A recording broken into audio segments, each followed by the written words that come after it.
Halo semuanya, balik lagi bersama saya Rizky di Ruang Tanya Jawab.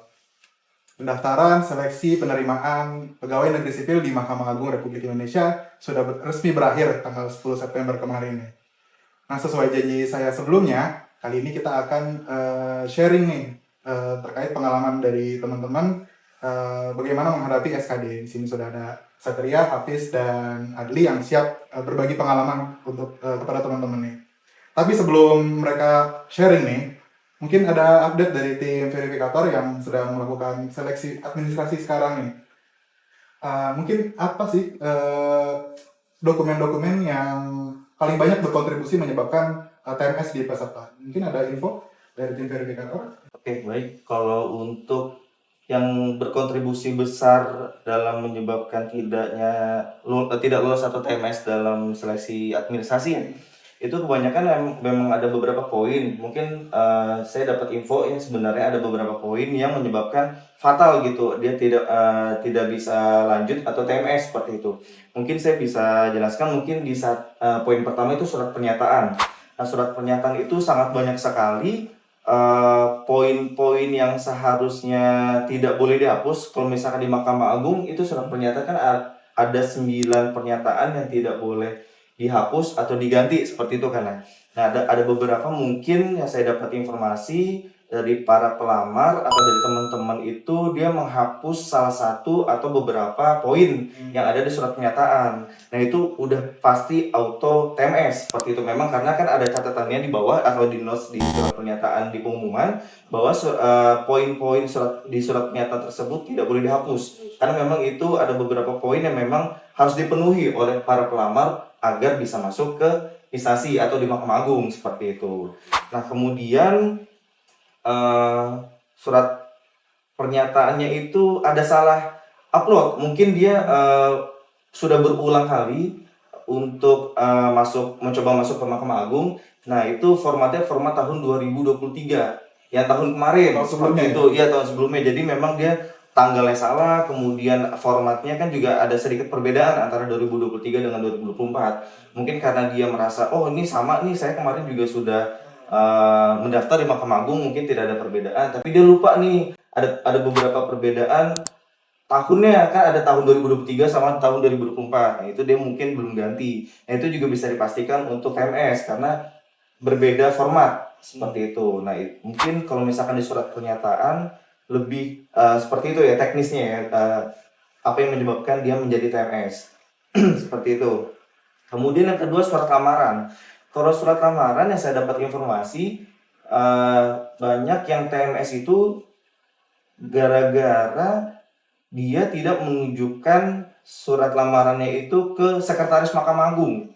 Nah, jadi kalau misalkan teman-teman melamarnya ke Mahkamah Agung itu diharuskan untuk ditujukan kepada yang terhormat Sekretaris Mahkamah Agung Republik Indonesia di Jakarta seperti itu. Karena ada beberapa info yang saya dapatkan bahwa teman-teman yang TMS itu surat lamaran itu ditujukan kepada mungkin ke instansi lain seperti itu. Mungkin yang saya dapat yang saya ceritakan yang diceritakan oleh teman saya itu adalah dia yang terhormat kepala Kejaksaan Agung seperti itu. Mungkin dia sarjana hukum, dia lupa nih kalau misalkan dia melamarnya Mahkamah Agung bukan Kejaksaan Agung seperti salah alamat ya, salah alamat seperti itu, salah alamat. Iya, pokoknya kan memang kalau misalkan instansi yang Anda lamar itu Mahkamah Agung, maka sekretaris Mahkamah Agung ditunjukkannya seperti itu.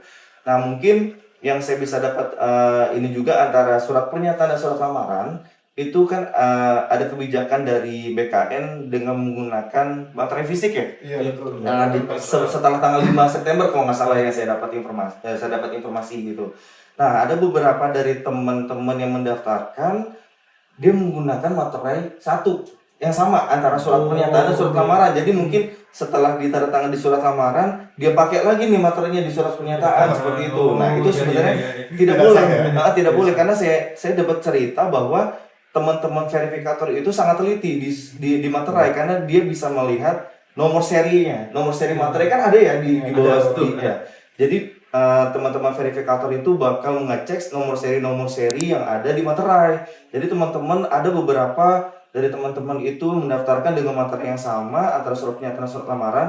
Nah, itu sangat disayangkan karena itu TMS gitu ya, akan tidak diluluskan seperti itu. Nah, itu untuk surat lamaran dan surat pernyataan.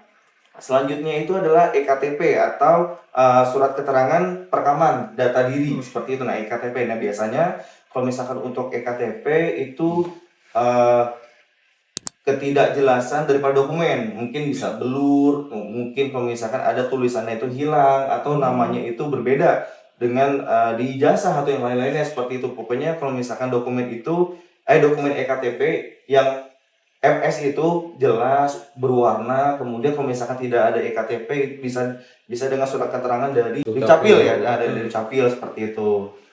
Jadi yang penting itu bisa terbaca dengan jelas dan berwarna seperti itu, karena kita bisa menentukan apakah dokumen itu asli atau tidak gitu yang diinformasikan oleh teman saya.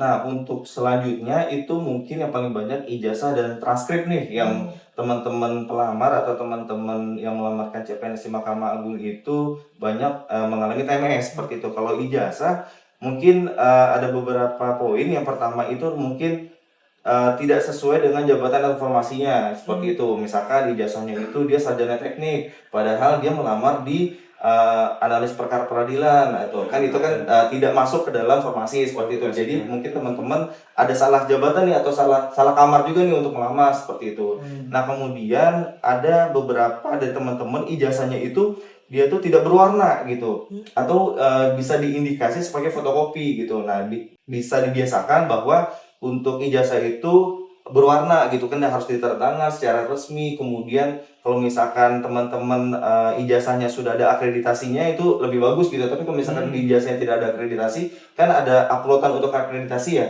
Nah, di situ bisa teman-teman untuk mengupload akreditasinya seperti itu. Nah, kalau transkrip nilai itu ada beberapa poin juga, seperti mungkin transkrip nilainya itu tidak berwarna atau belum ditandatangan oleh dekannya, atau nilai IPK-nya nih. Ini banyak juga nih yang melamar daripada teman-teman atau pelamar itu mungkin merasa pede gitu. Oh, saya yang penting masuk aja walaupun IPK saya kurang. Sebenarnya kalau untuk Mahkamah Agung kan secara umum itu IPK-nya itu minimal 3,00 gitu. Jadi ada beberapa pelamar mungkin yang di bawah 3,00 seperti 2,9 atau 2,8 atau 2,99 gitu kan.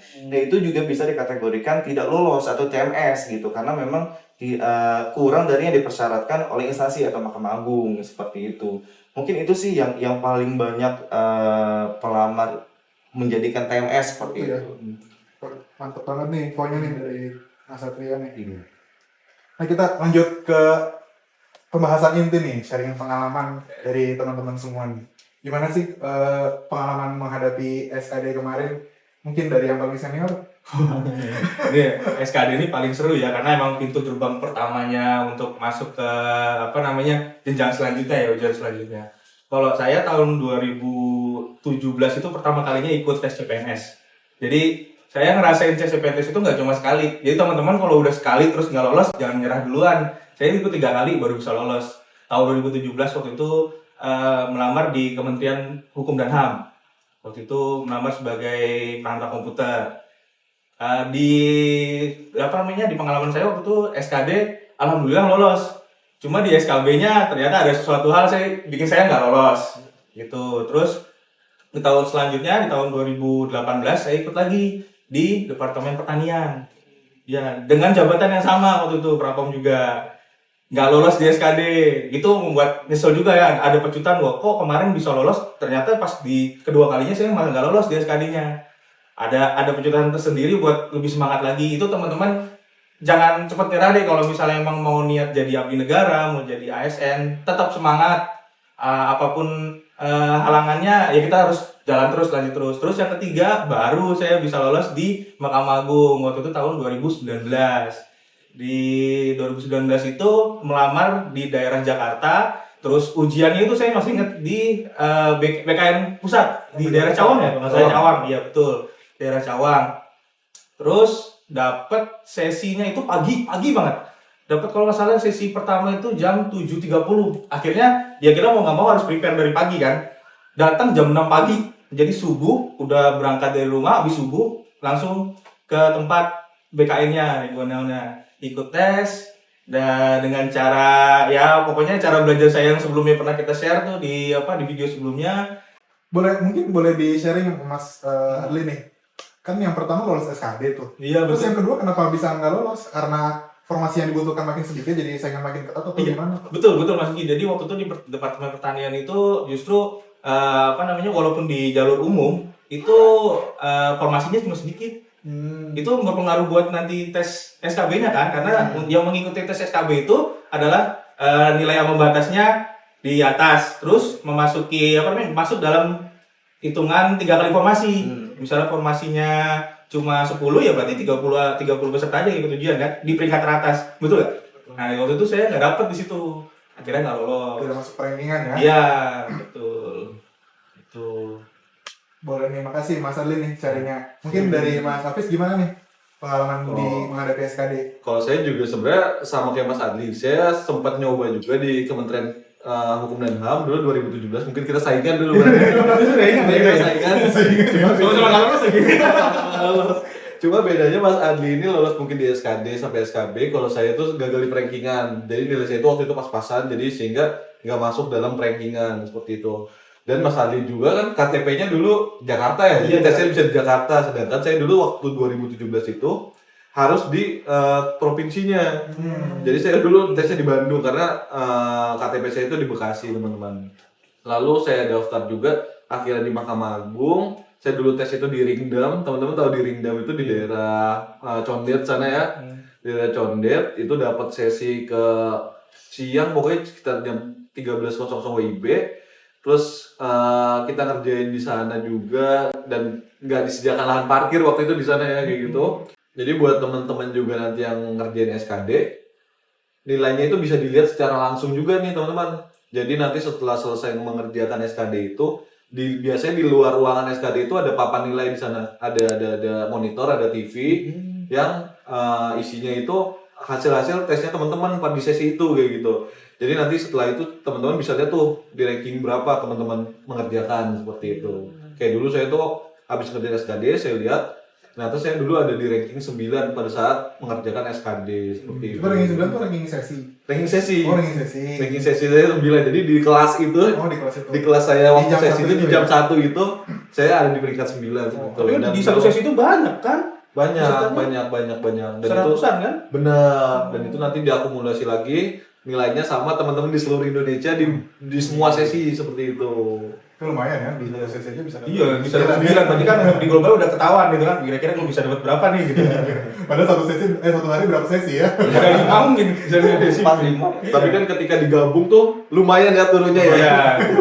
Jadi yang tadinya ranking 9 di sesi itu pas digabungin seluruh Indonesia dari berbagai sesi, saya itu SKD dulu peringkat 825 Oh, gitu. berapa ya? Berubah. Karena sudah digabung seluruh Indonesia. Iya, karena seluruh Indonesia.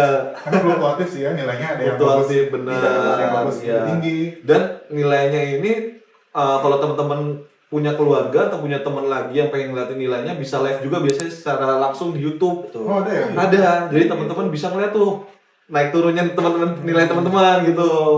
Di situ secara langsung jadi real, benar-benar real dan transparan seperti itu. Berarti Mas Hafiz pernah 2 kali coba ya? Pernah 2 kali coba. Dan yang kedua alhamdulillah berhasil. Alhamdulillah berhasil di Mahkamah Agung. Sharingnya nih. Kalau Mas Satria gimana nih? Saya untuk CPNS saya 2 kali ya. Nah, yang Mahkamah Agung ini yang kedua kalinya alhamdulillah bisa masuk. Yang pertama kali untuk tes CPNS itu pas saat saya mendaftar di KPU. Jadi waktu itu formasinya kalau nggak salah itu pengelola sistem informasi kalau nggak salah ya. Saya agak lupa juga sih informasi pada saat itu. Jadi waktu itu saya karena saya ada di lulusan terbaik, jadi saya mendaftarkan lulusan terbaik pada saat itu. Jadi memang saya mendaftarnya itu di pengelola sistem teknologi informasi untuk di Pulau Jawa itu hanya diterima 1 orang. Jadi pada saat itu yang daftar 11 orang. Nah jadi kan memang sangat ketat ya bersaingnya tuh ketat banget gitu untuk memperebutkan satu kursi seperti itu. Nah untuk SKD itu alhamdulillah saya lulus gitu SKD-nya. Untuk perankingan juga saya lulus gitu kan, karena satu yang lolos itu berarti kan ada 3 peserta yang akan masuk ke SKB seperti itu ya. Alhamdulillah saya kalau nggak salah waktu itu saya peringkat 3 waktu itu.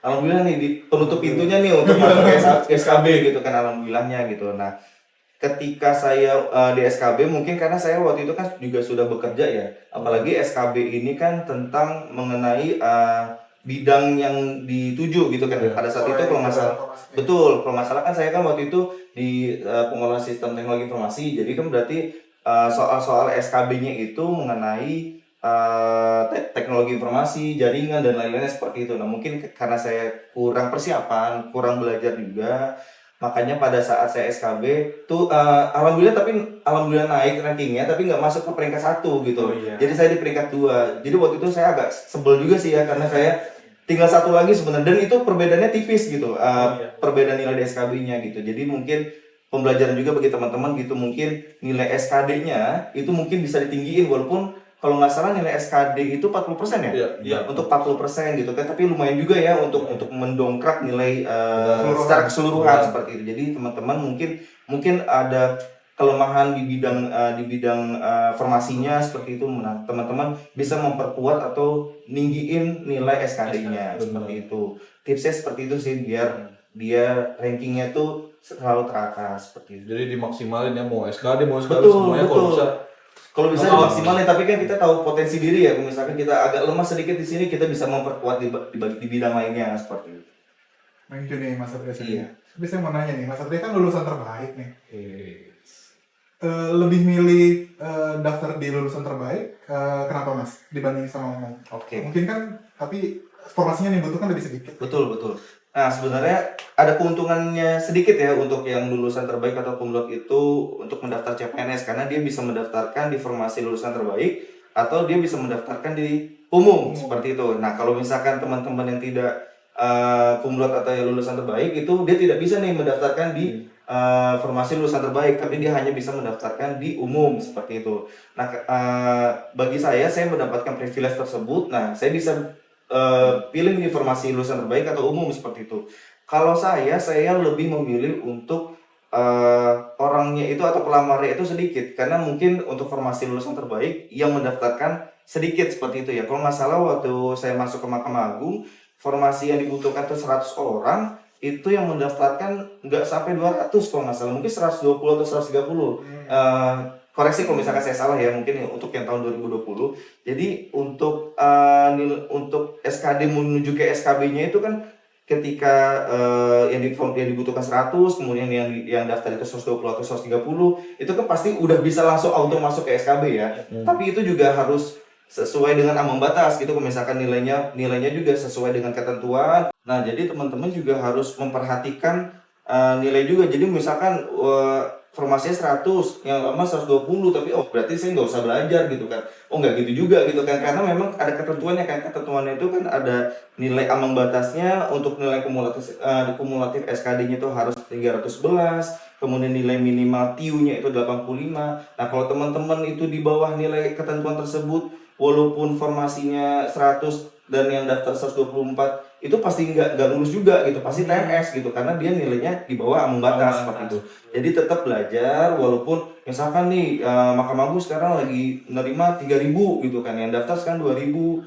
Nah, itu kan pasti auto masuk ya, tapi kan kalau misalkan teman-teman nilainya kurang dari ambang batas, itu pasti nggak lulus juga. Jadi tetap belajar sih gitu. Jadi kalau menurut saya, apa memilih lulusan terbaik atau formasi umum, saya lebih lulusan terbaik sih, karena pelamarnya sedikit gitu. Jadi auto untuk masuknya itu maksudnya chance untuk masuk ke Mahkamah Agung atau formasi tersebut itu lebih besar. Karena kalau umum itu jumlah pelamarnya banyak banget Mas Rika ya. Jadi saingannya lebih sedikit ya. Betul. Walaupun formasi dibutuhkan juga sedikit. Iya.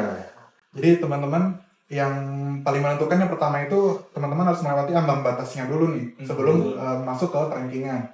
Jika teman-teman sudah melewati ambang batas, itu baru nanti dirankingkan lagi beberapa orang yang harus masuk, yang bisa masuk mengikuti SKD. Betul.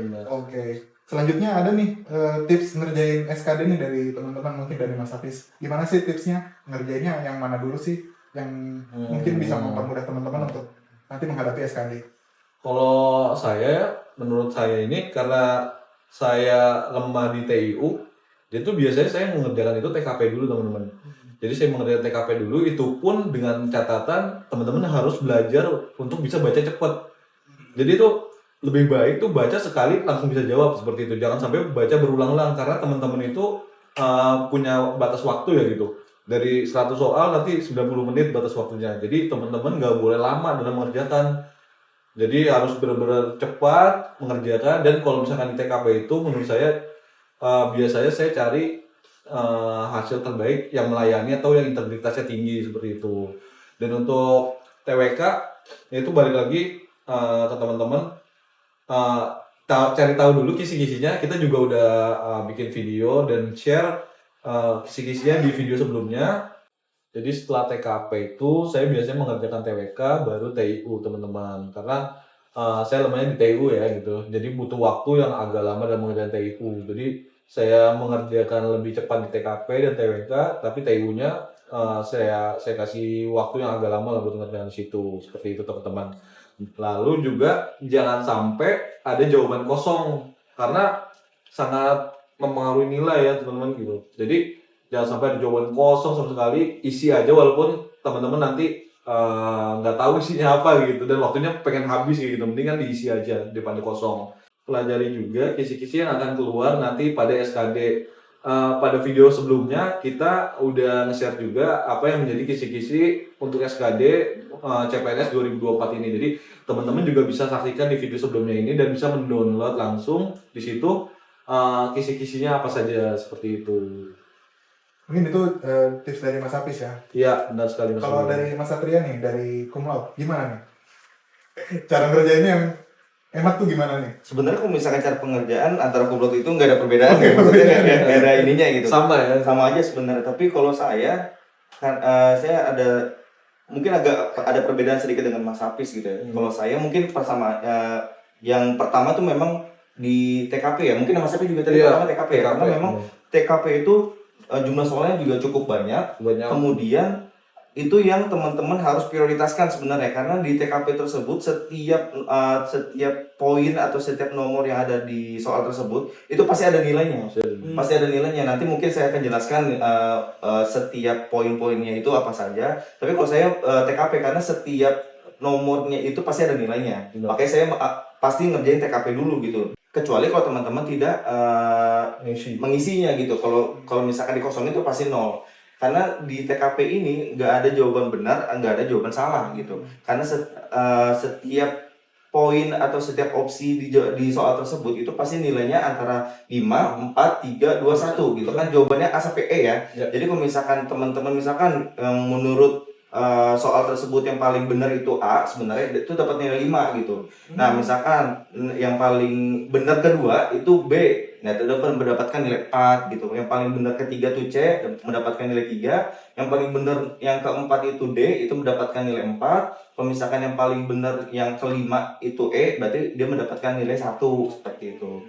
Jadi setiap poin di soal tersebut pasti ada nilainya. Kecuali kalau misalkan teman-teman itu tidak mengisinya, itu pasti 0. Nah, setelahnya itu saya mengerjakan TIU. Nah, TIU, tes intelijensi umum gitu ya. Karena mungkin saya agak bisa nyoret-nyoret ya. Karena kan pasti nanti di SKD tersebut disiapkan kertas buram ya dan pensil untuk menghitung gitu kan, karena nanti ada numerikal dan lain-lainnya gitu. Nah, setelah saya berpusing-pusing membaca TIU, nah saya mendingan coret-coret gitu biar motorik saya tuh jalan gitu ya kan. Tadi kan mata doang nih. Nah, sekarang mendingan tangan kalau saya TIU. Nah, saya kerjakan TIU-nya, karena TIU tersebut juga mungkin saya agak kuat di situ ya di TIU ya, karena di TIU tersebut ada numerikal, kemudian ada verbal dan lain-lainnya seperti itu. Nah, untuk penilaian di TIU itu sendiri itu enggak berbeda gitu dengan yang di TKP, karena kalau misalkan TKP itu setiap teman-teman jawabnya ngasal itu pasti ada nilai minimal 1 lah gitu. Tapi kalau misalkan di TIU ini teman-teman ada benar dan salah gitu. Karena kalau misalkan 1 tambah 1 kan nggak mungkin 5 kan. Kalau misalkan 5 kan nggak mungkin dinilainya 2 gitu, pasti kan 0 gitu. Jadi di TIU itu kalau benar tuh 5 poinnya, kalau misalkan salah 0 gitu. Nggak mungkin ada misalkan 1 tambah 1 itu sama dengan teman-teman isinya 3, itu dinilai sama sistem itu, oh benar nih, benar ketiga atau dapat poin gitu ya, dapat poin. Iya, dapat poin gitu. Nah, nggak mungkin kayak kalau misalnya ini eksak gitu, ada jawaban benar dan ada jawaban salah gitu. seperti itu. Nah, setelah saya mengerjakan TIU, udah mulai motorik saya selesai, capek nih tangan nih. Nah, saya melakukan pengerjaan di tes TWK. Itu kembali ke otak lagi. Karena di TWK itu kan hafalan ya, hafalan tentang kebangsaan, nasionalisme, integritas dan lain-lainnya gitu. Nah, itu lebih ke nalar. Jadi saya mungkin di TWK itu kenapa saya ditempatkan di akhir karena itu kelemahan saya sebenarnya. Jadi saya, oh ya udahlah kalau misalkan saya pakai logika aja sih jadinya kalau misalnya di akhir-akhir gitu, karena mungkin otak sama tangan udah capek ya, jadi tinggal logika aja sih jalan gitu sih kalau misalnya saya gitu. Thank you nih sharingnya dari Mas Arsia. Selanjutnya yang terakhir dari Mas Aldi dong. Jangan lupa sharing dari Mas Aldi nih, kita mau dengar. Oke. Kalau gue itu waktu itu justru dimulai dari TIU dulu, kebalikan dari teman-teman, karena kan ada prinsipnya kalau belajar itu kalau belajar dan mengisi jawaban itu dimulai dari yang mudah dulu ya. Kalau misalnya emang merasa dirinya nggak bisa atau masih sulit di situ ya dilewatin aja dulu, karena ini balik lagi tadi Mas Hafiz bilang kita mengerjakan soal di SKD itu ada waktunya, ada limit batas waktunya. Nah kalau saya justru karena waktu itu masih pagi, ujian saya kan pagi waktu itu, terus udah belajar tuh dari malam sampai paginya pun dibuka-buka lagi. Sistem belajar saya kan masih pakai tulis coba-coba rumus sama ngapal-ngapal penghafalan lah. Nah akhirnya pas lagi ujian itu justru di SKD aku mulai dari TIU dulu, dicoba dulu dari TIU mana sih kira-kira yang jawaban itu pasti bisa. Biasanya kan kalau di TIU ada deret tuh. Nah, itu dari malam tuh udah kita coba. Oh, deretnya ada yang kayak gini, ternyata ada yang keluar juga gitu. Kita belajar. Yang penting teman-teman memang harus belajar dulu deh. Kita untuk mengingat atau menghafal. Membiasakan diri. Betul, membiasakan diri. Karena kan ada yang memang lulusnya dari tahun 2016 misalnya, terus dapat di tahun 2024 betul agak lupa kan. Gitu. Jadi biasakan dulu. Dibiasakan lagi untuk mengingat-ingat lagi. Ya gimana sih pelajaran-pelajaran yang mengenai kompetensi SKD ini gitu kan. Nah ya udah akhirnya dikerjakan, ingat balik lagi ke yang mudah dulu yang pasti jawabannya, terus setelah itu lanjut ke TWK. Karena ya balik lagi masih pagi, masih fresh, masih inget tuh undang-undang tahun ini tentang apa gitu kan, terus BPUPK itu waktu itu mengeluarkan surat ini kapan gitu kan, tanggal berapa itu masih ingat. Nah yang terakhir itu baru masuk ke TKP.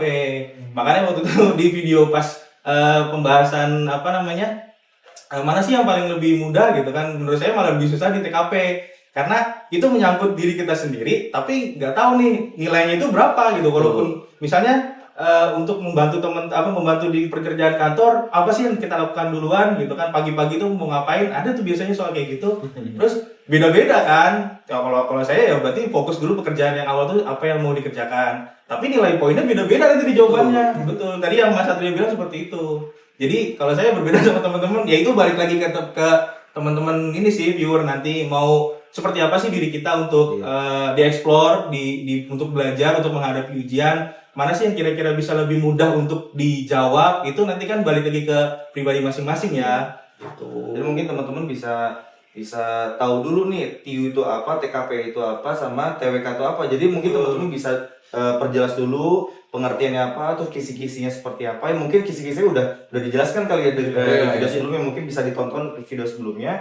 Nanti kalau misalkan teman-teman udah tahu potensinya di mana, nah bisa tuh diurutkan tuh seperti kita gitu, maksudnya mau ngerjain yang pertama tuh apa, yang kedua apa, yang ketiga apa gitu. Yang penting sih harus tahu dulu sih potensi dirinya tuh dia bisa ngerjainnya di mana, dan harus ngerti dulu TIU itu apa, TWK itu apa, TKP itu apa. Jadi penilaiannya ya. Betul.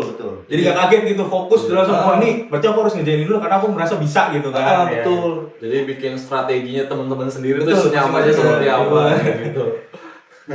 Wah, terima kasih nih teman-teman untuk sharingnya nih, sangat bermanfaat banget pasti untuk teman-teman semua yang sebentar lagi akan menghadapi SKD. Benar sekali. Mungkin kita cukupkan sampai sini untuk sharingnya teman-teman ya. Sampai berjumpa di next video. Bye-bye.